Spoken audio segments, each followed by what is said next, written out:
والسلام على أشرف الأنبياء وسيد المرسلين سيدنا محمد وعلى آله وأصحابه أجمعين. اللهم صل على سيدنا محمد وعلى آل سيدنا محمد كما صليت على إبراهيم وعلى آل إبراهيم في العالمين إنك حميد مجيد. أعوذ بالله من الشيطان الرجيم. بسم الله الرحمن الرحيم. وقال الذين كفروا هل ندلكم على رجل ينبئكم إذا مزقتم كل ممزق إنكم لفي خلق جديد أفترى على الله كذبا أم به جنة بل الذين لا يؤمنون بالآخرة في العذاب والضلال البعيد. أفلم يروا إلى ما بين أيديهم وما خلفهم من السماء والأرض إن نشأ نخسف بهم الأرض أو نسقط عليهم كسفا من السماء إن في ذلك لآية لكل عبد منيب. ان آیات مبارکہ میں اللہ تبارک و تعالی نے کفار، ملحدین، معاندین، مشرکین کے شبہات کا ذکر کیا ہے کہ بھئی قیامت کیسے ہو سکتی.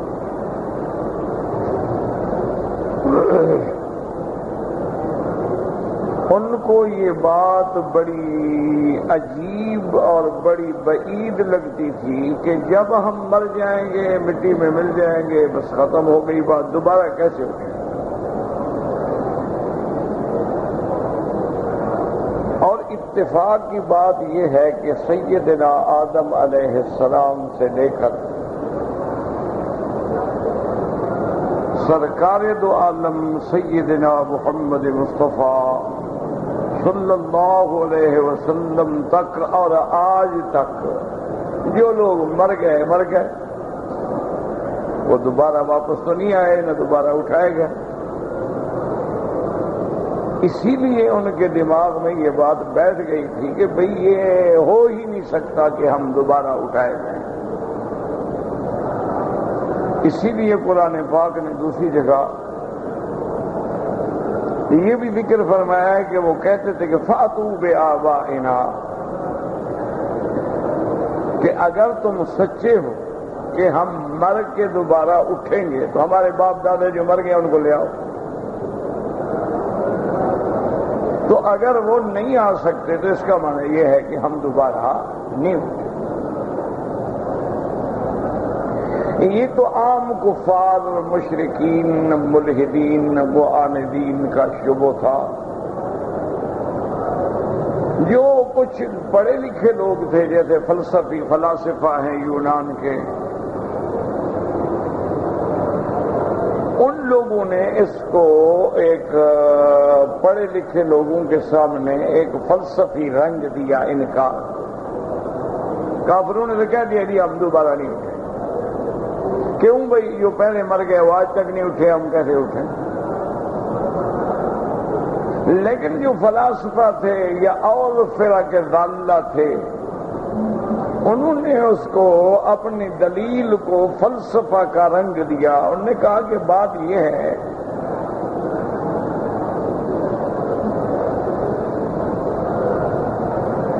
یہ دنیا کا مسلمہ قاعدہ ہے کہ جز جب اپنے کل میں مل جاتی ہے تو پھر علیحدہ نہیں ہو سکتی.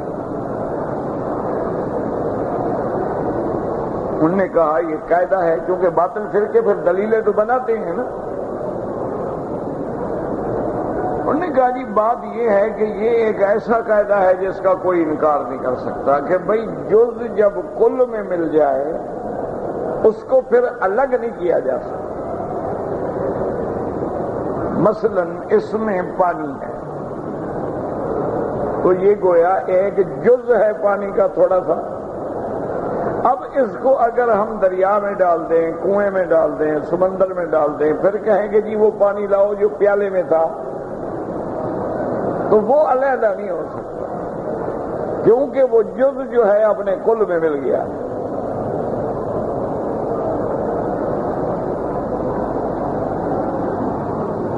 انہوں نے کہا کہ انسان کو اللہ تبارک و تعالی نے عناصر اربع سے پیدا کیا ہے۔ جزو اعظم جو ہے مٹی ہے، ویسے اس میں اللہ تبارک و تعالی نے مٹی ہے، ہوا ہے، پانی ہے، آگ ہے، ان چار عناصر نے اللہ نے چار عناصر سے انسان کو بنایا۔ ذکر جو ہے زیادہ تر آیا ہے تین کا، تراب کا یا پانی کا، لیکن کہیں کہیں اللہ نے فرمایا من صلصال من حمأ مسنون، تو گویا وہ مٹی پکائی گئی آگ پہ، بجنے والی مٹی۔ تو مٹی تو تب بجتی ہے جب آپ اس کو آگ پہ پکا لیتے ہیں، اب ہمارے تو آواز پیدا ہو۔ اور اسی طرح تنفس ہے تو ہوا ہے۔ تو انہوں نے کہا کہ انسان گویا مرکب ہے عناصر اربع سے، کہ اس میں مٹی ہے، پانی ہے، ہوا ہے اور آگ۔ اب انہوں نے کہا کہ جب انسان مر جائے گا، مر جانے کے بعد جب وہ ریزہ ریزہ ہو جائے گا تو اس میں جو مادہ مٹی کا ہے وہ مٹی میں مل جائے گا، جو اس میں مادہ ہوا کا ہے وہ ہوا میں مل جائے گا، جو اس میں مادہ ناری ہے آگ کا ہے وہ جہاں آگ ہوگی وہاں پہنچ کے اس میں مل جائے گا،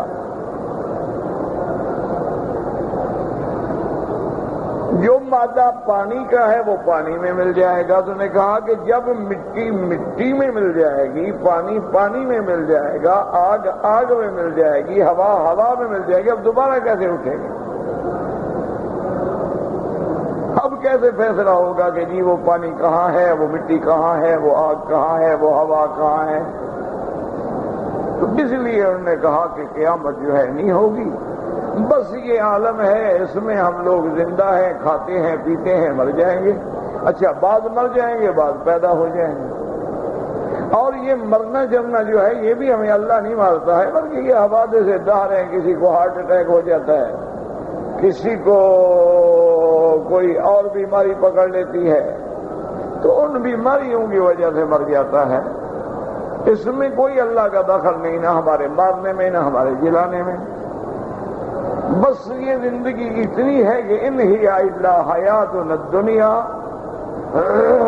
نموت و نحیا وما نحن بمبعوثین، ہم دوبارہ نہیں اٹھائے گئے۔ اور اسی طرح کہتے تھے وما یہلکنا الا الدہر، ہمیں تو یہ زمانے کا آنا جانا گزرنا جو ہے یہی ہلاک کرنے والا ہے۔ تو بہرحال ان تمام چیزوں کو سامنے رکھ کر انہوں نے انکار کر دیا کہ ہم نے مرنے کے بعد نہیں اٹھنا۔ اسی کو اللہ نے کئی مقام پہ فرمایا ہے کہ کافر یہ کہتے تھے کہ اِنَّا لَفِي خَلْقٍ جَدِيدٍ، کیا ہمیں دوبارہ پیدا ہوں گے؟ یہ کیسے ہو سکتا؟ اَإِذَا مِتْنَا وَكُنَّا تُرَابًا وَعِظَامًا أَإِنَّا لَمَبْعُوثُونَ، کہ جب ہم مر جائیں گے، مٹی ہو جائیں گے، ہماری ہڈیاں بھی گل جائیں گی، ہم دوبارہ اٹھیں گے؟ کیسے اٹھ سکتے؟ کہتے نہیں، یہ بات ہو نہیں سکتی۔ اس لیے اللہ کے نبی کی بات کو ہم نہیں مانتے ہیں، اور یہ ہو ہی نہیں سکتا، ممکن ہی نہیں ہے کہ یہ ہو جائے۔ تو اس لیے انہوں نے اس بات کا انکار کر دیا، تو وہی اللہ ان کا انکار بھی ذکر فرما رہے ہیں اور ساتھ اس کا رد بھی ذکر فرما رہے ہیں۔ اصل میں بات یاد رکھیں کہ یہ سارے شبہات کیوں پیش آئے کہ انسان نے اپنی قوت کو، اپنے عقل کو، اپنے دماغ کو، اپنے علم کو اللہ کے علم پہ قیاس کر دیا کہ جیسے ہم پانی کو جدا نہیں کر سکتے، نعوذ باللہ اللہ بھی نہیں کر سکتا، جیسے ہم آگ سے آگ کو علیحدہ نہیں کر سکتے، اللہ بھی نہیں کر سکتا، جیسے ہم ہوا سے ہوا کو الگ نہیں کر سکتے، نعوذ باللہ خدا بھی نہیں کر سکتا۔ تو یہ ان کی جہالت تھی، وہ یہ نہ سمجھے کہ یہ کام انسان تو نہیں کر سکتا، لیکن جو خالق الانسان ہے، جس نے اللہ نے مخلوق پیدا کی، اس کے آگے کیا مشکل۔ اسی لیے پھر اللہ نے دنیا میں نمونے بھی دکھلا دیے کہ ایک پیغمبر ایک بستی پہ گزرے، دیکھا کہ بستی اجڑ گئی، برباد ہو گئی، درخت گر گئے، کچھ بھی نہیں ہے، چھتیں گر گئی ہیں، درخت اوپر پڑے ہوئے ہیں، تو حیران ہو کے کہنے لگے انا یحیی اللہ بعد موتہا، یہ سب مر گئے، فنا ہو گئے، ان کو اللہ تبارک و تعالیٰ کب اور کیسے دوبارہ زندہ کریں۔ ایک خیال آ گیا دل میں، تو اللہ نے فَأَمَاتَهُ اللَّهُ مِئَةَ عَامٍ، اللہ نے ان پر موت مسلط فرما دی 100 سال۔ ثُمَّ بَعَثَهُ، پھر اللہ نے ان کو کھڑا کیا دوبارہ۔ اب اللہ نے فرمایا قَالَ كَمْ لَبِثْتَ قَالَ لَبِثْتُ يَوْمًا أَوْ بَعْضَ يَوْمٍ، اللہ نے فرمایا ہاں جی بتائیں کتنا عرصہ ہو گیا؟ کہنے لگے پتہ نہیں، ایک دن یا آدھا دن۔ اللہ نے فرمایا حضرت بل لبثت 100 عام، آپ کو تو 100 سال گزر گیا ہے، آپ ایک دن سمجھ رہے ہیں، 100 سال گزر گیا۔ اب اللہ نے حکم دیا کہ تو عام کو دیکھو، اپنے پانی کو دیکھو، اپنے سواری کو دیکھو، تو اللہ نے ایک نمونہ دنیا میں اپنی قدرت کا دکھلا دیا کہ ہم چاہتے ہیں تو اسی طرح موت کے بعد بھی کھڑا کر دیں گے، جیسے ہم نے حضرت عزیر کو دوبارہ زندہ فرما دیا، اور جیسے ہم نے ان کے جانور کو، اس کے طعام اور ہر چیز کی حفاظت فرما دی، تو ہمارے لیے تو کوئی مشکل نہیں ہے کسی کو دوبارہ پیدا کرنا۔ تو اللہ یہ نمونہ دکھلا چکے ہیں، لیکن ہر آدمی نے تو نہیں دیکھا نا عزیر علیہ السلام کا قصہ۔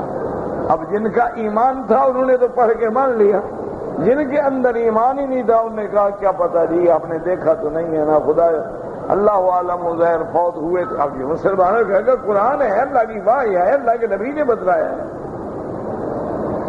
اسی طرح اللہ نے سیدنا ابراہیم علیہ السلام کو جب آگ میں ڈالا گیا تو اللہ نے آگ کو براہ راست حکم دیا کہ یا نار کونی بردن وسلاما علی ابراہیم، آگ ٹھنڈی ہو جا میرے ابراہیم۔ تو اب ابراہیم آگ کے اندر بیٹھے ہیں، ہر طرف آگ ہے، ابراہیم اندر بیٹھے ہیں، لباس بھی پہن رہے ہیں، جنت کے کھانے بھی کھا رہے ہیں، مزے سے بیٹھے ہیں۔ تو اللہ تبارک و تعالیٰ چاہیں تو آگ کو کنٹرول کر لیں، اللہ تعالیٰ چاہیں تو پانی کو کنٹرول کر لیں، اللہ تعالیٰ چاہیں تو ہوا پہ کنٹرول فرما لیں، اللہ تبارک و تعالیٰ چاہیں تو جس چیز کو چاہیں فنا کر دیں، جب چاہیں اس کو اٹھا دیں، اللہ کے آگے مشکل نہیں ہے۔ لیکن یہ انسان ہے، یہ جاہل ہے، جب یہ خدا کا منکر بن جاتا ہے، جب یہ اس کے رسولوں کا منکر بن جاتا ہے، جب یہ اس کے کتابوں کا منکر بن جاتا ہے، جب یہ ملائکہ کا منکر بن جاتا ہے، تو اس لیے اس کو سمجھ نہیں آتی، اور جس دن اس کو سمجھ آئے گی اس دن پھر فائدہ کوئی نہیں ہوگا۔ جب قیامت قائم ہو جائے گی، دوبارہ اٹھا دیے جاؤ گے، اس کے بعد اگر کوئی آدمی اعتراف کرے، اقرار کرے، اللہ کی قدرتوں کو مان لے، تو اس وقت ماننے کا فائدہ نہیں ہوگا۔ اس لیے اللہ پاک فرماتے ہیں اس آیت میں وَقَالَ الَّذِينَ كَفَرُوا هَلْ نَدُلُّكُمْ عَلَىٰ رَجُلٍ هل ندلكم على رجل ينبئكم اذا مزقتم كل ممزق انكم لفی خلق جدید. اللہ فرماتے ہیں کافر کہتے تھے آپس میں هل ندلكم على رجل، آؤ ہم آپ کو بتائیں ایک بندہ ہے وہ تمہیں خبر دیتا ہے، وہ تمہیں اطلاع دیتا ہے اذا مزقتم كل ممزق، کہ جب تم بالکل پھٹ جاؤ گے، ریزہ ریزہ ہو جاؤ گے، تم ٹکڑے ٹکڑے ہو جاؤ گے، انکم لفی خلق جدید، کہ پھر تمہیں دوبارہ اٹھایا جائے گا. افطرى علی اللہ کذبا ام بہ جنۃ، کافر کہتے تھے نعوذ باللہ یا تو اس بندے نے اللہ پہ افطرا کیا ہے، جھوٹ بولا ہے، کہ اللہ فرماتے ہیں نا کہ میں اٹھاؤں گا، تو نعوذ باللہ خدا پہ جھوٹ بول رہا ہے. ام بہ جنۃ، یا اس کے ذہن پہ کوئی اثر ہے جنون کا، یا اس کے دماغ پہ اثر ہے اس لیے ایسی الٹی پلٹی باتیں کرتا ہے. مرنے کے بعد بھلا کون اٹھے گا؟ بل الذین لا یؤمنون بالآخرۃ فی العذاب والضلال البعید. اللہ نے فرمایا میرا بدری اصل بات یہ ہے کہ جو لوگ آخرت پر ایمان نہیں لے آئے وہ عذاب میں اور بڑی دور کی گمراہی میں پڑے ہوئے ہیں. اصل تو وہ گمراہی میں ہیں، اصل تو ان پہ اللہ کا عذاب ہے کہ ان کا عقل کام نہیں کرتا. اب اللہ ان کا رد فرماتے ہیں دلیل سے. افلم يروا الى ما بين ايديهم وما خلفهم من السماء ما بين ايديهم وما خلفهم من السماء والارض. اللہ فرماتے ہیں میرے بدری کیا یہ نہیں دیکھتے ہیں جب یہ آگے جائیں پیچھے جائیں، شرق کو جائیں غرب کو جائیں، جنوب کو جائیں شمال کو جائیں، دیکھیں ہم نے کیسے آسمان ان کے اوپر ایک مطبق کر کے چھا دیا ہے، کیسے ہم نے ان کے لیے زمینوں کو بچھا دیا ہے. تو جب اتنی بڑی چیزوں کو بنانے پہ میں قادر ہوں تو دوبارہ کسی بندے کو بنانا میرے لیے کیا مشکل ہے. لخلق السماوات والارض اکبر من خلق الناس. اللہ نے فرمایا ظالمو جب آسمان نہیں تھا، جب زمینیں نہیں تھی، ان سب کو میں نے اگر پیدا فرما دیا ہے تو تمہارا بنانا میرے لیے کیا مشکل ہے دوبارہ. اور تم رات دن میری زمین پہ چلتے ہو، تم رات دن میرے آسمان کے نیچے رہتے ہو، تم رات دن اللہ کی نعمتوں سے متمتع ہوتے ہو، کبھی دن کی دھوپ سے فائدہ اٹھاتے ہو، کبھی رات کی چاندنی سے فائدہ اٹھاتے ہو، اور کبھی آسمانوں کی بارش سے فائدہ اٹھاتے ہو، کبھی زمین کے ارزاق سے فائدہ اٹھاتے ہو. لیکن ان تمام چیزوں کے بعد پھر بھی تم اللہ کی قدرت کے انکار کرتے ہو. ان نشاء نخسف بهم الارض او نسقط علیہم کسفا من السماء. اللہ فرماتے ہیں جس آسمان کے نیچے تم چلتے ہو، جس زمین کے اوپر تم چلتے ہو، اگر میں اللہ پاک فرماتی ہے میں حکم دے دوں تو یہ زمین تمہیں غرق کر ڈالے، اور میں حکم دے دوں تو آسمان کا ٹکڑا تم پہ گرا کے ہمیشہ کے لیے ختم کر دوں. ان کو بنانے پہ قادر ہوں تو توڑنے پہ بھی قادر ہوں، ان کو بنانے پہ بھی قادر ہوں تو تمہیں پکڑنے اور عذاب دینے پہ بھی قادر ہوں. اور اس کے بعد فرماتے ہیں ان فی ذالک لآیۃ، ان فی ذالک لآیۃ لکل عبد منیب.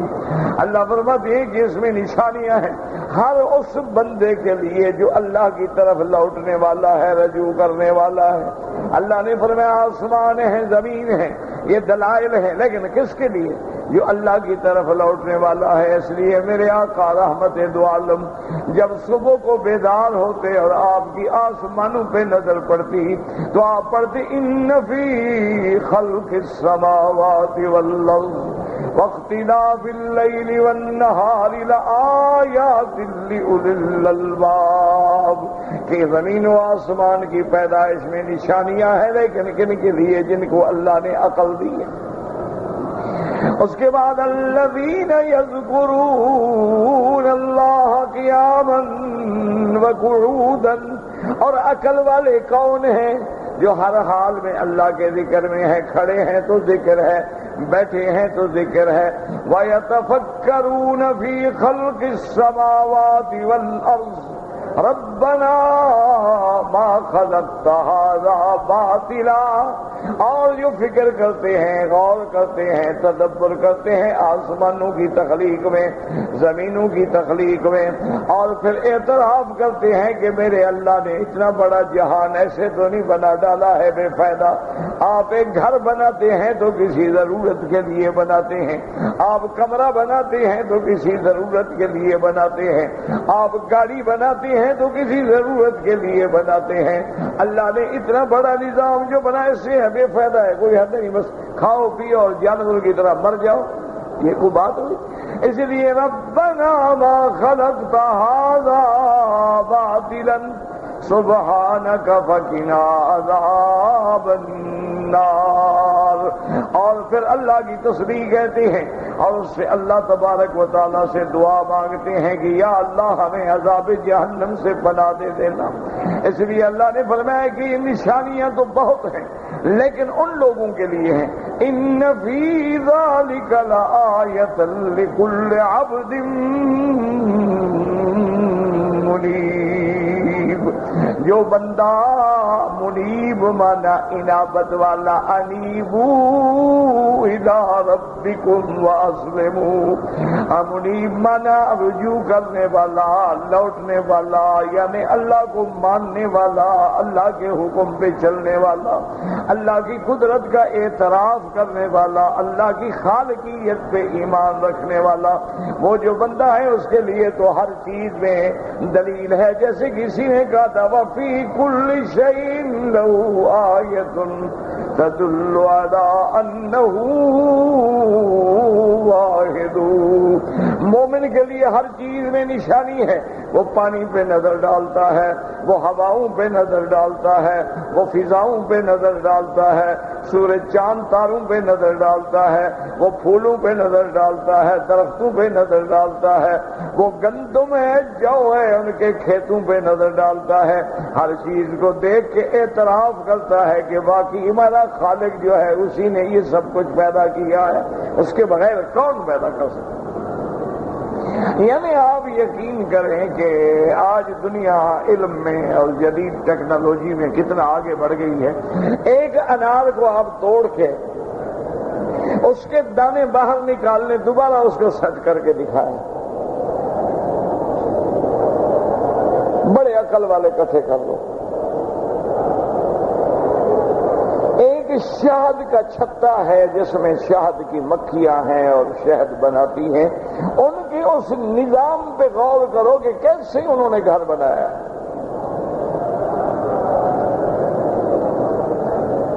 اور ان کو یہ بھی پتا ہے کہ کون سی مکھی کسی زہریلے درخت سے کچھ کھا کے آئی ہے، اس کو مار دیتے ہیں، آنے نہیں دیتے کہ باقی کو بیماری نہ لگ جائے، مار دے۔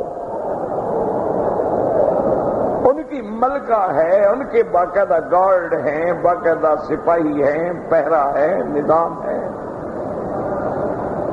اچھا پھر اللہ کی شان دیکھیں کہ چھتا مثلاً آپ کے باغ میں ہے، اب وہ شہد کی مکھی اڑ کے جا رہی، اس چھتے سے میلوں دور چلی جاتی ہے، پھر واپس اسی جگہ آ جاتی ہے۔ اللہ نے اس کو رستے بھی سمجھا دیے ہیں کہ یہ تمہاری سڑک ہے، بھول نہیں جانا، اسی پہ جا رہی، اسی پہ واپس آنا ہے تم نے۔ تو آپ دنیا کا کوئی آدمی کوئی مشین پیدا کر سکتے ہیں جو مکھی کو بنا لے اور بنانے کے بعد اس میں اتنی عقل پیدا کر دے؟ اسی طرح اللہ تبارک و تعالیٰ کے نظام کو آپ دیکھیں کہ ایک گندم کا دانہ ہے، زمین میں ڈالتے ہو، اس سے جناب ایک باریک کمپل سی نکلتی، پھر آہستہ آہستہ آہستہ آہستہ بڑھ رہی، پھر اس کے اوپر جا کے ماشاءاللہ اس کا ایک سٹا بن جاتا ہے، اس کے اندر ادھر سے بھی دانے ہیں اور دانوں کے باہر غلاف ہیں.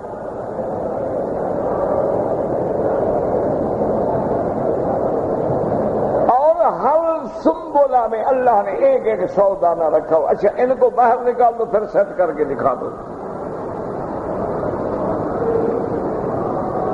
بھائی تم نے تو ایک دانہ مٹی میں ڈال دیا تھا نا. اس سے نکالنے والا، جمانے والا، اس کو کھڑا کرنے والا، پھر اس کے اوپر سنابل کو پیدا کرنے والا، پھر ان میں دانے ڈالنے والا کون ہے؟ چلو ایک دانہ ہے تو اس سے ایک دانہ بنتا. عقل کا تقاضا تو یہی ہے نا بھی ایک دانہ ہو ایک بن جائے. ہم نے 2 ڈالے 2 بن جائیں، 4 ڈالے 4. وہ تو ایک میں اللہ تبارک و تعالیٰ چاہتے کہیں 10 لگے ہیں، کہیں 20 دانے ہیں، کہیں 50 ہے، کہیں 100 ہے، کہیں اتنا بڑے بڑے سنابل ہیں، کہیں چھوٹے ہیں، کہیں باریک ہیں. تو ان کو کس نے پیدا کیا؟ اچھا اور دیکھیں اللہ کا نظام دیکھیں کہ آپ نے بیج ڈال دیا، اب جناب اس سے بیلیں نکلیں. اتنے بڑے بڑے ماشاءاللہ تربوز لگے ہیں، اتنے بڑے بڑے خربوزے لگے ہوئے ہیں، اتنے بڑے بڑے پینٹے لگے ہوئے ہیں، اور ان کی شاخیں کتنی باریک ہیں، ان کی بیلیں کتنی کمزور ہیں. اچھا اللہ نے وہ درختوں کے اوپر نہیں لگا کہ اتنی بلا اوپر سے گرے تو آپ کو تباہ نہ کر دے، اس کو زمین پہ بچھا دیا.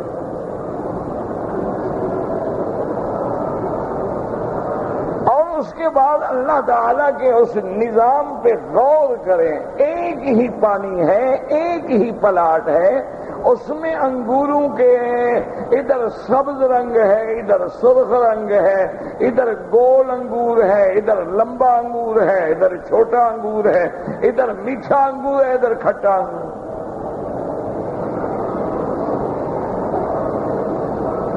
تو اگر بندہ ایمان والا ہے تو جس بات پہ بھی نظر ڈالے گا فوراً اقرار کرے گا کہ تبارک اللہ احسن الخالقین. اب آپ دیکھیں کہ ماں بھی جاہل ہے اور اس کا شوہر یعنی باپ بھی جاہل ہے.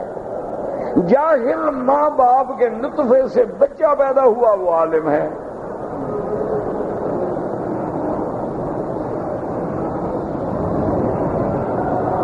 بھائی حالانکہ نطفہ تو دونوں کا جو ہے وہ بھی جاہل وہ بھی جاہل. اچھا دونوں عالم ہیں، اولاد جو پیدا ہوئی جاہل.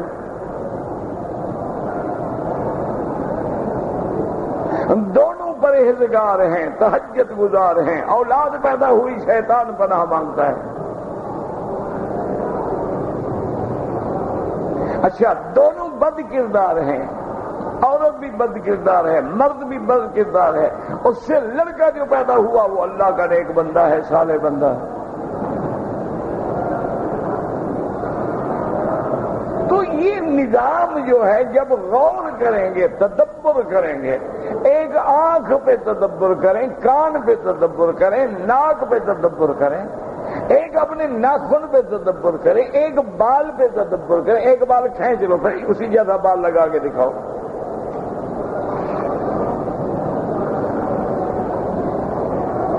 ایک بدن میں کتنے جوڑ ہیں، کتنے مسام ہیں، کتنے مفاصل ہیں، اور دیکھو ہر چیز اپنی اپنی جگہ کم کر رہی ہے. اگر لوہے کی مشین ہو نا وہ بھی 50 سال کے بعد ٹوٹ جاتی ہے، لیکن آدمی کی عمر 60 سال ہے، 70 سال ہے، 100 سال ہے، ہر چیز چل رہی ہے. تم جناب بڑی بڑی ڈیجیٹل قسم کی بیٹریاں لے کے آتے ہو، 10 گھنٹے بعد 15 گھنٹے بعد کیا ہو جی وہ بیٹری سیل ختم ہو گئے. اللہ نے جو بیٹری لگائی ہے وہ تو 100 سال سیل ختم نہیں ہوتا.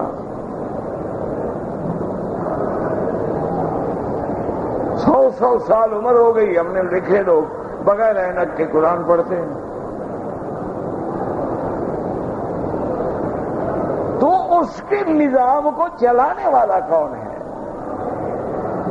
اسی لیے جب آپ غور کریں گے، آپ زمین پہ چلیں آپ باغات میں جائیں، آپ کھیتوں میں جائیں، آپ کسی مقام پہ جائیں، آپ دریا کے کنارے کھڑے ہو جائیں، آپ سمندروں کے کنارے کھڑے ہو جائیں، آپ ان لہروں کے موج کے اٹھنے کو دیکھیں، ان کے مد و جزر کو دیکھیں، اور کہ ان کو کون ہے جو ہلا رہا ہے؟ کہہ دیں گے جی ہوا ہے، چلو ہوا تم نے بنائی ہے، کہہ دیتے ہیں یہ تو ہوا سے، اور جی ہوا کو چلو کس نے بنایا؟ اور پھر ہوا کا کمال دیکھیں نا کہ قوم عاد پہ آتی ہے، ان کو اتنے وہ ایک دوسرے کو باندھے ہوئے، زنجیروں سے باندھے ہوئے، پتھروں سے باندھے ہوئے، ہوا اٹھا کے اوپر لے جاتی ہے اور پٹک کے گردن توڑ ڈالتی ہے، لیکن حضرت پیغمبر کھڑے ہوئے ان کو کچھ نہیں ہوتا۔ حضرت ہود علیہ السلام موجود ہیں، ان کے ایمان والے موجود ہیں، ان کو ہوا کچھ بھی نہیں ہے۔ تو اس لیے اب اچھا ابھی آپ دیکھ رہے ہیں بادل چل رہے ہیں، بارش این شہر کے ایک حصے پہ بارش ہے، دوسرے پہ نہیں۔ اچھا شمال میں بارش ہے، جنوب میں نہیں ہے۔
ان بادلوں کو کون چلانے والا؟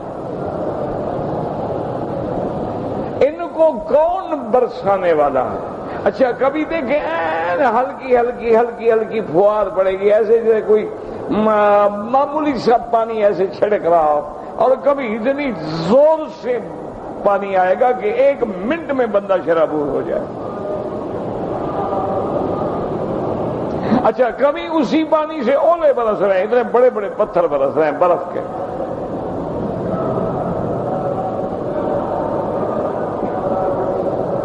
اچھا ان بادلوں میں اگر پانی بھرا ہوا ہے، ہوائی جہاز جب ان کے اندر سے نکل جاتا ہے تو پانی کدھر گیا؟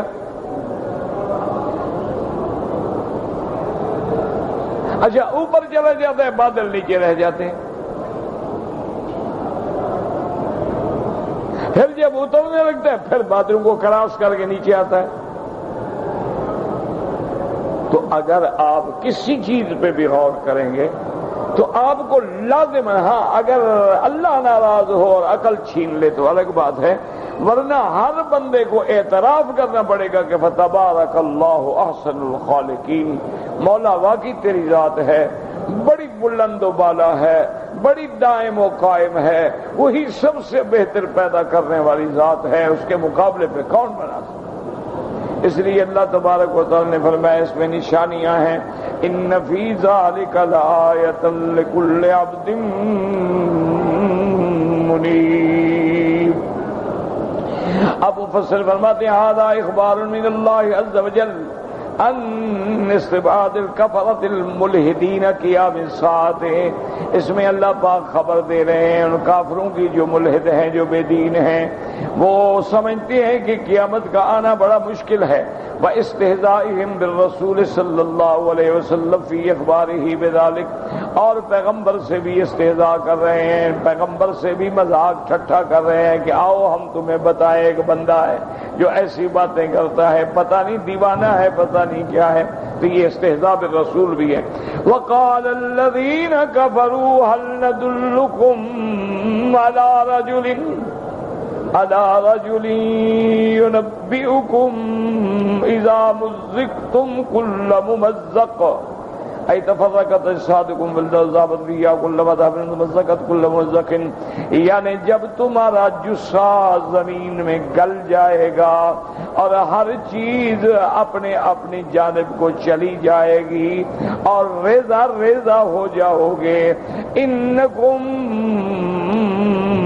لفی خلق جدید، اے بعد ھذا الحال، یعنی اس حال کے ہونے کے بعد، اے تعودون احیاء ترزقون بعد ذلک، کہ تم دوبارہ اٹھائے جاؤ گے اور پھر تمہیں اللہ رزق بھی دیں گے۔ وفی ھذا الاخبار لا يخلو امرہ من قسمین، اما ان یکون قد تعمد الافتراء علی اللہ تعالی انہ قد اوحی الیہ ذلک وانہ لم یتعمد، لیکن لبس علیہ کما یلبس الماتوہ والمجنون۔ اب کافر کہتے تھے کہ بھئی دو باتیں ہیں، یا تو اللہ نے وحی نہیں کی اور یہ نعوذ باللہ خدا پہ جھوٹ بولتا ہے، یا اللہ نے وحی کی ہے لیکن یہ مجنون ہے، سمجھ نہیں سکا بات، اس کے اوپر خلط ہو گئی ہے، اس کو سمجھ ہی نہیں آئی کہ خدا نے کیا کہا۔ مقصد تو استہزاء تھا نا انبیاء سے، انبیاء کی توہین کرنا ان کو مقصود تھا۔ وَلِهَذَا قَالُوا افْتَرَىٰ عَلَى اللَّهِ كَذِبًا بِهِ جِنَّةٌ، یا تو اس نے اللہ پہ جھوٹ بولا یا نعوذ باللہ اس کو جنون کا اثر ہے۔ قال اللہ عز وجل رادًا علیہم، اللہ تبارک و تعالی نے ان کا رد فرمایا، اللہ نے فرمایا میرا بدری ان کی باتیں نہ سنیں، اصل بات یہ ہے کہ جن کا آخرت پہ ایمان نہیں وہ عذاب میں ہیں اور گمراہی میں ہیں۔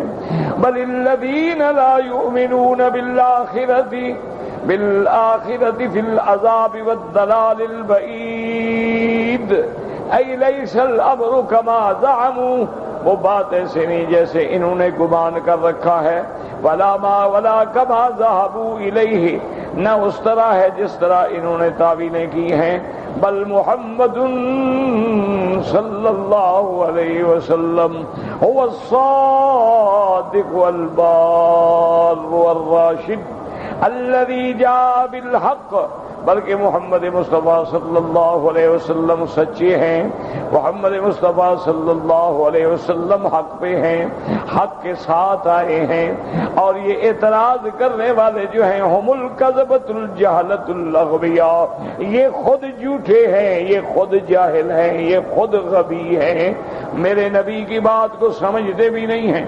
پھر عذاب میں کیا بنا، یعنی یہ جو کفر میں پڑے ہوئے ہیں اور کفر کا ٹھکانہ عذاب ہے، کفر کا انجام عذاب ہے، تو گویا یہ عذاب میں ہے۔ فی العذاب یعنی الکفر المفضی بہم الی عذاب اللہ تعالی، یہ چونکہ کافر ہیں اور کافر اس کو کفر ان کو پہنچائے گا اللہ کے عذاب میں۔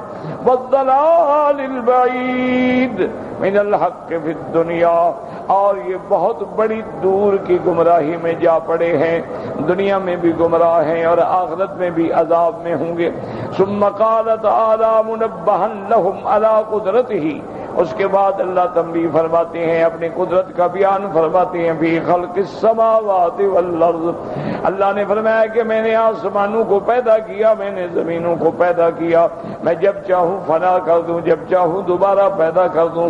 فرمایا فلم یروا الی ما بین ایدیہم وما خلفہم من السماء والارض، ای حیثما توجہوا وذهبوا فالسماء مطلۃ علیہم والارض تحتہم، اللہ نے فرمایا ظالمو تم جدھر جاؤ، جدھر چلو، جدھر پھرو، آسمان تمہارے اوپر ہے، زمین تمہارے نیچے ہے، یعنی اللہ کے آسمان کے نیچے رہتے ہو، اللہ کی زمینوں پہ چلتے ہو، پھر اللہ کے ساتھ نعوذ باللہ انکار کرتے ہو، اللہ کی قدرتوں کا کفر کرتے ہو، اسی کی نعمتیں کھا کے اسی کی باتوں کا انکار کرتے ہو۔ اس لیے فرماتے ہیں فلم یروا الی ما بین ایدیہم وما خلفهم من السماء والارض، جیسے دوسری جگہ اللہ نے فرمایا والسماء بنیناها بأید وإنا لموسعون والارض فرشناها فنعم الماہدون، اللہ نے فرمایا دیکھو ہم نے آسمانوں کو اپنے ہاتھوں سے بنایا ہے، اسی طرح زمین کو ہم نے خود بچھایا ہے، قال عبد بن حميد اخبرنا عبد الرزاق عن معمر قتادہ افلم يروا الى ما بين ايديهم وما خلفهم من السماء والارض. تو فرماتے ہیں حضرت قتادہ رحمت اللہ علیہ انک ان نظرت عن یمینک او عن شمالک او من بین یدیک او من خلفک رأیت السماء والارض. حضرت قتادہ فرماتے ہیں کہ اللہ کے فرمان کا مطلب یہ ہے کہ میرے بندے تم آگے دیکھو یا پیچھے دیکھو، دائیں دیکھو یا بائیں دیکھو، آسمان نے تمہارا احاطہ کیا ہوا ہے، جہاں جاؤ جدھر جاؤ. وقوله تبارك وتعالى إن نشأ نخسف بهم الأرض أو نسقط عليهم كسفا من السماء. اللہ فرماتے ہیں میرے قدرت کے منکرو، میری توحید کے انکار کرنے والوں، میرے پیغمبروں کا استہزاء کرنے والوں، اگر میں چاہوں تو زمین کو حکم دے دوں اور زمین تمہیں غرق کر دے اپنے اندر، اور میں چاہوں تو آسمان گرا کے تمہیں فنا کر دوں. ان فی لیکن فرماتے ہیں لو شئنا لفعلنا بهم ذلك. اگر اللہ فرماتے ہیں میں چاہتا تو کافروں کو اسی طرح میں ہلاک کر دیتا. بظلمهم وقدرتنا علیہم، چونکہ کافروں نے ظلم کیا ہے، میری توحید کا انکار کیا، میرے رسولوں سے استہزاء کیا ہے، اور ہم یہ قدرت بھی رکھتے ہیں کہ ان کو عذاب دیں، ان کو مٹا ڈالیں، لیکن اس کے باوجود ولکن نؤخر ذلک لحلمنا وعفونا. لیکن یہ اللہ کا حلم ہے، اللہ کا عفو ہے کہ ہمارے لاکھ گناہوں کے باوجود اللہ ہمیں نہیں پکڑتے. اگر اللہ ہمیں ہر گناہ پہ پکڑ لیں تو ایک بندہ بھی زمین پہ چلتا ہوا نظر نہ آئے. کوئی زمین پہ چلتی، ہر بندے میں کوئی نہ کوئی گناہ ہے، ہر بندے میں کوئی نہ کوئی خطا ہے. کلنا خطاؤون، ہم سب خطا کار ہیں. وخیر الخطائین التوابون. دیکھیں کوئی بندہ زنا میں پڑا ہے، کوئی بندہ شراب میں پڑا ہے، کوئی ڈاکے میں، قتل میں، چوری میں، ظلم میں، کوئی بددیانتی میں، کوئی آنکھوں کی خیانت میں، کوئی سود کھانے میں، کوئی حرام کھانے میں، کوئی جھوٹ بولنے میں، کوئی غیبت کرنے میں، کوئی بہتان لگا. ہر بندہ کسی نہ کسی مصیبت میں مبتلا ہے. ہاں مگر وہ لوگ جن کو اللہ نے محفوظ رکھا ہے کہ انہوں نے اپنی زبانوں کو کنٹرول کیا ہوا ہے، اپنے ہاتھوں کو کنٹرول کیا ہوا ہے، اپنے پاؤں کو کنٹرول کیا ہوا ہے، اور وہ ہر حال میں کوشش کرتے ہیں کہ ایسی مجلس میں بھی نہ بیٹھیں جہاں کوئی غلط بات سننی پڑے. اس لیے اللہ فرماتے ہیں کہ مومن کی تو صفت یہ ہے کہ جب وہ ایسی بات پہ گزرتے ہیں تو چپ کر کے اپنا دامن بچا کے گزر جاتے.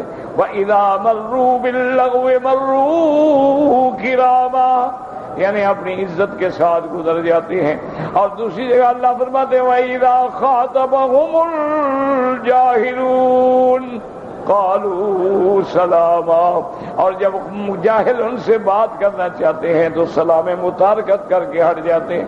کیوں؟ جب جاہل سے بات کریں گے تو بات سے بات نکلے گی. اچھا بات سے بات نکلے گی، وہ بڑھتا جائے گا، وہ اور گستاخی میں بڑھتا جائے گا. اس لیے ورنہ تو ہر بندہ یاد رکھو اس میں کوئی نہ کوئی خطا ہے، کوئی بندہ گناہوں سے پاک نہیں. اور اللہ اگر ہمیں ہر گناہ کی سزا دیں تو پھر بچ کون سکتے؟ یہ تو اللہ کا کرم ہے. فرماتے ہیں میں معاف کر دیتا ہوں. اور اس کے بعد اللہ فرماتے ہیں ان فی ذلک لآیۃ لکل عبد منیب. اللہ نے فرمایا ان آسمان میں زمینوں میں نشانیاں ہیں، لیکن اس بندے کے لیے جو بندہ اللہ کی طرف لوٹنے والا ہے. وقال معمر قتادہ منیب مانا تائب، توبہ کرنے والا. کیوں؟ توبہ والا بھی تو رجوع کرتا ہے نا، گناہ چھوڑ کے اپنے اللہ کو مناتا ہے. وقال سفیان ان قتادہ المنیب والمقبل الی اللہ، اللہ کی طرف آنے والا. اے ان فی النظر الی خلق السماوات والارض لدلالۃ لکل عبد فطن لبیب رجاء الی اللہ. اب مفسر فرماتے ہیں کہ آسمانوں اور زمینوں میں نظر ڈالو، اس کے اندر دلالت ہے، لیکن ہر اس بندے کے لیے جو بندہ ذہین ہے، عقل والا ہے، اور اللہ کی طرف لوٹنے والا ہے۔ ایک آدمی اللہ کے ایمان ہی نہیں ہے، اس کو کیا ہے؟ اس نے کبھی توجہ ہی نہیں کہ اسی زمین پہ گناہ کرتا ہے، اسی زمین پہ رہتا ہے، کھاتا ہے، پیتا ہے، زنا ہے، قتل ہے، شراب، کبھی خیال ہی نہیں آیا کہ میں کسی زمین پہ چل رہا ہوں۔ اس لیے دلیل تو ہے، لیکن اس بندے کے لیے جو اللہ کی طرف لوٹنے والے ہیں۔ اور اس کے بعد اللہ تبارک و تعالیٰ فرماتی ہیں کہ لبیبا رجاء الی اللہ علی قدرت اللہ تعالی علی باس الاجساد ووقوع المعاد۔ جو عقل والا بندہ ہے وہ سمجھتا ہے کہ جو آسمانوں اور زمینوں کے پیدا کرنے پہ قادر ہے وہ ہمیں دوبارہ اٹھانے پہ بھی قادر ہے۔ لأن من قدر علی خلق هذه السماوات فی ارتفاعها واتساعها، جس نے اتنے بڑے آسمان بنا، اتنا اونچا، اتنا چوڑا، وَهَذِهِ الْأَرْضِينَ، اور جس نے یہ زمینیں بنائیں، فی انخفاضها وَأَطْوَالِهَا وَآرَاضِهَا، کتنا طول ہے، کتنا عرض ہے، کتنا عمق ہے۔ إِنَّهُ لَقَادِرٌ عَلَىٰ إِعَادَةِ الْأَجْسَامِ وَنَشْرِ الرَّمِيمِ مِنَ الْإِذَامِ، وہ ذات قادر ہے کہ ہمیں دوبارہ قبروں سے نکال کے زندہ کر دے۔ اس لیے جیسے اللہ سورۃ یاسین میں بھی فرماتے ہیں وَلَيْسَ الَّذِي خَلَقَ السَّمَاوَاتِ وَالْأَرْضَ بِقَادِرٍ عَلَىٰ أَن يَخْلُقَ مِثْلَهُم بَلَىٰ وَهُوَ الْخَلَّاقُ الْعَلِيمُ، کیا وہ ذات جس نے آسمانوں اور زمینوں کو پیدا کیا ہے، کیا وہ اس پہ قادر نہیں کہ تمہیں دوبارہ پیدا کر دے؟ قادر ہے۔ لَخَلْقُ السَّمَاوَاتِ وَالْأَرْضِ أَكْبَرُ مِنْ خَلْقِ النَّاسِ وَلَٰكِنَّ أَكْثَرَ النَّاسِ لَا يَعْلَمُونَ۔ اللہ نے فرمایا میرے بندے غور تو کر اس بات پہ کہ آسمانوں اور زمینوں کا بنانا بڑی بات ہے یا ایک چھوٹا انسان بنانا بڑی بات؟ تو جو خدا اس پہ قادر ہے وہی ذات جو ہے تمہیں دوبارہ مٹی سے نکالنے پہ بھی قادر ہے، تمہیں دوبارہ اٹھانے پہ بھی قادر ہے، اور تمہیں دوبارہ جمع کرنے پہ بھی قادر ہے۔ واللہ اعلم۔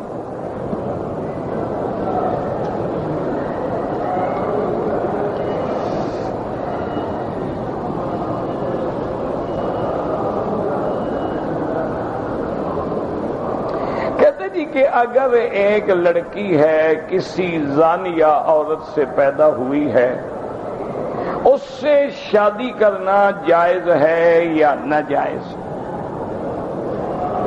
میرا بھائی سب سے پہلے بات یہ سمجھو کہ اللہ تبارک و تعالی نے ہمیں قرآن شریف میں یہ ہدایت کر دی ہے کہ الزانیۃ لا ینکح الا زان، الزانی لا ینکح الا زانیہ، کہ زانی مرد جو ہے وہ نہیں نکاح کرتا مگر زانیہ عورت سے، کیونکہ اس کو اپنی جنس چاہیے نا، جیسے وہ زانی ہے ایسے زانی ملے، ایسے عیاش ملے، ایسے اسی طرح آوارہ عورت ملے۔ اسی طرح والزانیۃ لا ینکح، اسی طرح زانیہ عورت جو ہے وہ بھی نکاح نہیں کرتی مگر زانی مرد سے۔ اسی طرح فرمایا الخبیثات للخبیثین والخبیثون للخبیثات، یعنی گندی عورتیں گندے مردوں کے لیے، گندے مرد گندی عورتوں کے لیے۔ الطیبات للطیبین، پاکیزہ عورتیں پاکیزہ مردوں کے لیے، پاکیزہ مرد پاکیزہ۔ یہ تو ہے ایک نظام جو اللہ نے بنایا اور ہمیں ہدایت کی کہ ہم جب کوشش کریں تو نکاح ایسی لڑکی سے کریں جو ذات الدین ہو، جو شریف النسب ہو، شریف الحسب ہو، اور جس پہ اس قسم کی کوئی تہمت اور اتہام نہ ہو۔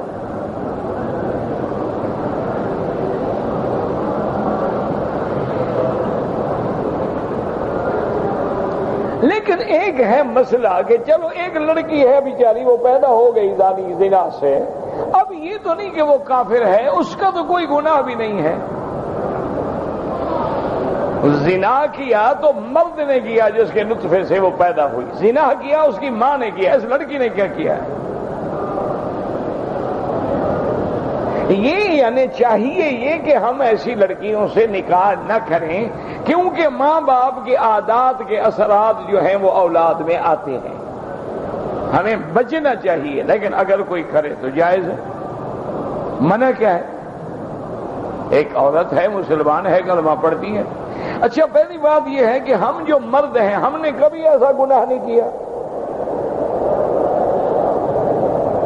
تو خدا کے بندے اگر ایک آدمی گناہگار بھی ہے لیکن توبہ کر لے، الحمدللہ بات ختم ہو گئی۔ اور پھر زانیہ کی بیٹی سے نکاح کرنا جو ہے، نکاح میں تو کوئی مسئلہ نہیں، کوشش کرو کہ ایسی لڑکیاں گھر میں نہ آئیں کہ ان میں ماں باپ کے خون کا اثر تو آئے گا نا کچھ نہ کچھ۔ لیکن اگر کوئی کر لے تو بالکل جائز ہے، کوئی کافر تو نہیں ہے نا، کافر سے نکاح نہ جائز ہے، باقی تو سب سے جائز ہے۔ اچھا، اور ہر آدمی گناہگار ہے، مرد گناہگار نہیں ہے؟ یعنی مرد جو یہ چاہتا ہے کہ میری عورت کے چہرے پر کسی کی نظر بھی نہ پڑے، خود تو منہ کالا کرتا ہے 10 عورتوں کے ساتھ، خود تو اس نے کوئی گلی چھوڑی نہیں، اپنا گناہ اس کو نظر نہیں آتا، صرف عورت کا گناہ نظر آتا ہے۔ اگر تم چاہتے ہو کہ تیرے گھر میں پاک باز عورتیں ہوں تو پہلے خود پاک بنو، جب تم طیب بنو گے تو عورت بھی طیبات آئے گی، اگر تم خبیث ہو تو عورت بھی خبیثہ آئے گی، لازمی بات ہے۔ تمہارے نزدیک ایک عورت ہے، اچھے گھر میں رہتی ہے، پاک سا، لیکن خدا جانے اس کا کیا کردار۔ اچھا، کتنی عورتیں ہیں جو غلط ماحول میں رہتی ہیں لیکن پاک باز ہیں۔ اب یہ تو نظام اللہ کے ہاتھ میں ہے۔ جہاں تک نکاح کے جائز ہونے کا تعلق ہے، سب کے نزدیک جائز ہے، کرو کہ نہ کرو۔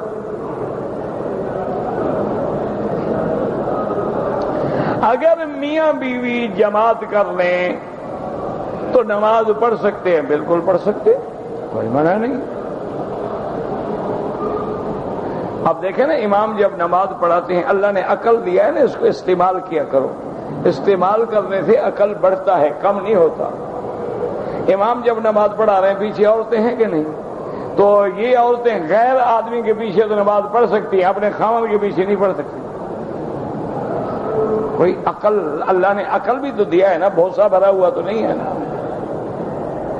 بھئی اگر ایک عورت غیر آدمی کے پیچھے نماز پڑھ رہی ہے، جو اس کا محرم نہیں ہے، اس کے ملک کا نہیں ہے، اس کی زبان بھی نہیں جانتی ہے، مسلمان ہے، اس کے پیچھے نماز جائز ہے، تو شوہر کے پیچھے جائز کیوں؟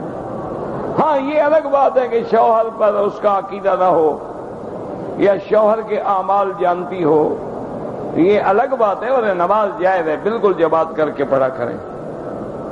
ایک شخص نے ایک عورت سے نکاح کیا، پھر اس عورت کو طلاق دے دیا، طلاق کے بعد اس مرد کی وفات ہو گئی، اب عورت چاہتی ہے میں اس مرد کا چہرہ دیکھوں، کیوں دیکھے؟ وہ اس کا مرد ہے، اس کے لیے اجنبی ہے، جب طلاق دے دی اجنبی ہے، وہ بھی اجنبی ہے، اس کا چہرہ دیکھنا کیوں جائز ہے؟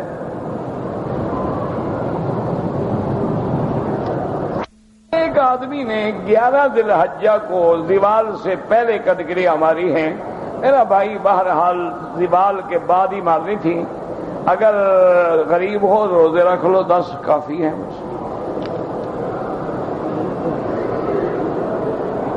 کوئی یہ عقیدہ رکھے کہ عذاب قبر نہیں ہوتا، وہ مسلمان ہی نہیں ہے۔ عذاب قبر جو ہے، عذاب القبر حق لا ينکرها الا ضال او مضل، عذاب قبر حق ہے، اللہ کے قرآن کی آیات سے ثابت ہے کہ النار یعرضون علیہا غدوا وعشیا ویوم تقوم الساعة ادخلوا آل فرعون اشد العذاب۔ اسی طرح حضور قبر کے اوپر بیٹھے تھے اور آپ نے فرمایا سبحان اللہ سبحان اللہ سبحان اللہ۔ بعد میں صحابہ نے پوچھے یا رسول اللہ کیا بات ہے؟ فرمایا میں بھی قبر میں بیٹھا ہوں اور قبر نے میرے صحابی کو پکڑ لیا۔ اس پر میں نے اللہ کی پاکی بیان کی تو اللہ نے میری دعا سے رحم کیا، قبر نے کھول دیا۔ حضور خود بیٹھے ہیں، خود دیکھ رہے ہیں۔ پھر بھی کوئی آدمی انکار کرے تو اللہ رحمت کرے بس۔ ایک آدمی مکہ مکرمہ سے جیزان کے لیے جا رہا ہے، پھر جیزان سے اس کی نیت ہے کہ میں جدے آؤں گا، جدے میں میرا بھائی ہے، میں اس کے بعد 2-3 دن ٹھہروں گا، تو اس کو احرام باندھنے کی کوئی ضرورت نہیں، کیونکہ جیزان سے اس کا سفر اول جو ہے وہ مکہ ہے ہی نہیں، اس کا سفر اول جدہ ہے، لہذا وہ بغیر احرام کے جدے آ جائے، جدے میں 2-4 روز رہنے کے بعد عمرہ کرنا چاہے تو جدے سے احرام باندھ لے، نہ باندھے تو نہ باندھے۔ اگر پاکستان سے کوئی آدمی اس نیت سے آتا ہے کہ میں 2-3 دن جدے میں اپنے بھائی کے پاس ٹھہروں گا، تو اس کو بھی احرام کی کوئی ضرورت نہیں، کہ وہ سیدھا مکے کی نیت ہی نہیں، مکے کی نیت ہی جدے کی ہے۔ محمد اللہ کے رسول ہیں، لہذا ہیں اردو میں ہو گیا، تھے نہیں ہے، یہ عجیب بات نہ، اب دلیل باقی یہی رہ گئی، تھے اور یا ہیں، اس سے حاضر نادر اگر ثابت ہوتا ہے تو پھر تو سبحان اللہ ماشاء اللہ۔ اب میں کہتا ہوں کہ اللہ ہیں، کیا مانا؟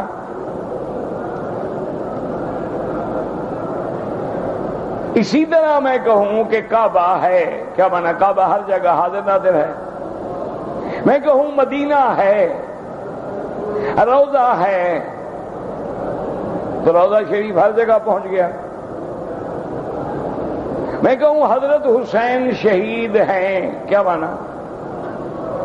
کیا یہ مسئلہ ثابت کرتے ہیں، تھے، تھا، یہ کوئی مسئلے ہے؟ تمہیں شرم بھی نہیں آتی خدا کے قرآن کے سامنے تھے اور ہیں سے مطلب نکالتے ہو؟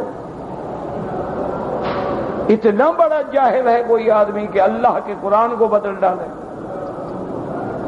حضور کی نبوت قیامت تک ہے، حضور کے نبی قیامت تک ہے، اس میں کوئی شک ہے؟ یہ تھوڑا ہے کہ جیسے حضرت نوح علیہ السلام نبی تھے لیکن ہمارے حضور کی نبوت تو قیامت تک ہے، یہ معنی تو نہیں لیکن نبی ہیں، اور نبی اگر ہیں تو تیرا مولوی کیا لگتا ہے کہ مصلی پہ کھڑا ہو جائے؟ اس کو تو کان سے پکڑ کے پھینکو باہر مسجد کے، جب نبی ہیں نبی کو کھڑا کرو مصلی پر۔ عجیب جاہل لوگ ہوتے ہیں۔ انا للہ و انا الیہ راجعون۔ اللہ ہدایت کے فیصلے فرما۔